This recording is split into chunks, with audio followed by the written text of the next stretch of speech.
Почитувани граѓани, почитувани медиуми. Вчера се случи брутална тепачка во центарот на Струмица, која беше документирана со видеозапис. И од она што можеше да се види, да го види јавноста, видеото е згрозувачко за сите. Струмица од мирен град стана див запад, небезбеден град, каде што ордите кои се чувствуваат блиски до Заев и до СДСМ можат да нападнат или пак да се степаат со кого сакаат. Имено, МВР веќе 24 часа молчи и не излегува со конкретни детали, а целата јавност веќе ги знае и ги пишува деталите. На само 100 метри од полициска станица во центарот на градот се случи брутална тепачка, која наликуваше на обид за убиство, а што е највознемирувачки, на видеото се гледа дека и деца сведочат на истата тепачка, што нормално би развило и последици кај децата. Но, она што е најважно, дека полицијата во еден ваков случај нема никаде. Сето ова се случувало повеќе од половина час, на што предходело и пред случувањата на видеозаписот, друга ситуација, при што имало напад со разни предмети, ладно оружје и така натака кон граѓани, кои што и јавно се јавија на социјалните мрежи, и повторно, и во таа ситуација, полицијата на Оливер Спасовски ја немало никаде да ги заштити граѓаните. Почитувани, она што интересира јавноста е следното. Според пишувањата на медиумите, едно од мешаните лица било обезбедувањето на Зоран Заев, а МВР се уште молчи и нема одговор дали е или не е вмешано истото лице за кое што се пишуваше. Дали обезбедувањето на Заев е искористило силата и влијанието да учествува во брутални тепачки кон граѓани? Зошто СДСМ и МВР молчат дали е вмешан или не е вмешан во оваа брутална тепачка, обезбедувањето на Заев, и дали можеби се обидуваат да сокријат и да заштитат некога? Зошто веднаш по нападот врз недолжен граѓанин, кој што се огласи на социјалните мрежи, се работело неофицијално за женско лице, не била повикана полиција да го расчисти случајот и да ги заштити граѓаните кои што биле нападнати, односно личноста која што била нападната? Дали полицијата не смеела да се спротивстави на напаѓачите, кои што неофицијално били и со ладно оружје, или пак воопшто не име гајле за безбедноста на граѓаните во строгиот центар на градот? Дали пак оние за кои се говори, кои што се тепани на видеото, а претходно нападнале граѓани на Струмица со ладно оружје, како што се пишува, сепак МВР молчи и не кажува, важат, внимавајте, за блиски до структурите на СДСМ, до нивните функционери и одработуваат за нив во турско-ромските мала и од таму ја црпат силата да дивеат низ градот.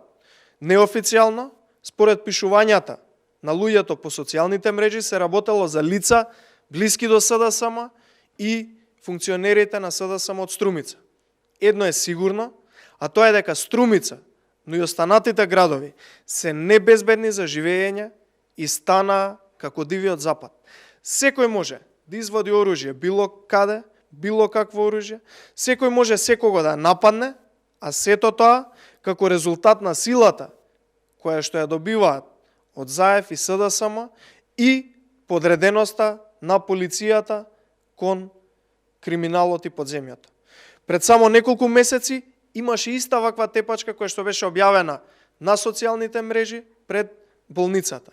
Срамно е да нема полиција половина час во строгиот центар на градот, која пак се наоѓа со седиште на 100 метри и да ги заштити граѓаните од напаѓачи, што е всушност и примарна нејзина обврска, но и да спречи ваков брутален обид за убиство, како што видовме на видеата.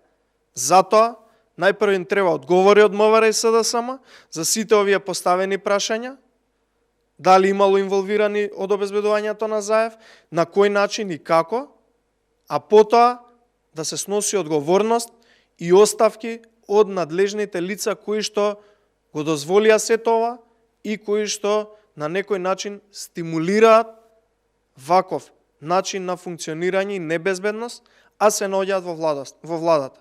Одговорност и оставки мора веднаш, за да не се повтори уште една ваква ситуација, каде што најпрво се напаѓани граѓани, потоа се случува брутална тепачка во строг центар на градот пред деца и останати граѓани. Благодарам.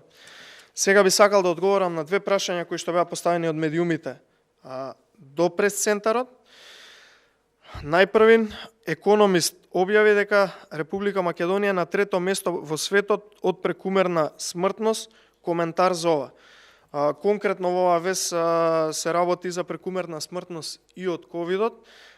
Така да би сакал да потенцирам дека функционерите на СДСМ наместо да се занимаваа со се останато, да одеа по одмори, или пак сите оние други криминални скандали кои што во моментов ги работат, бркаат провизии за набавка на вакцини и слично, наместо сето тоа да набавеа вакцини и да ја спроведеа целата да се справеа со короната онака како што треба, немаше да има прекумерна смртност во Република Македонија и да бидеме на третото место, да бидеме на некој начин неофицијални лидери во светот, да ги полниме насловните страни на Економист, туку ќе бевме држава во која што здравието на граѓаните ќе беше заштитено.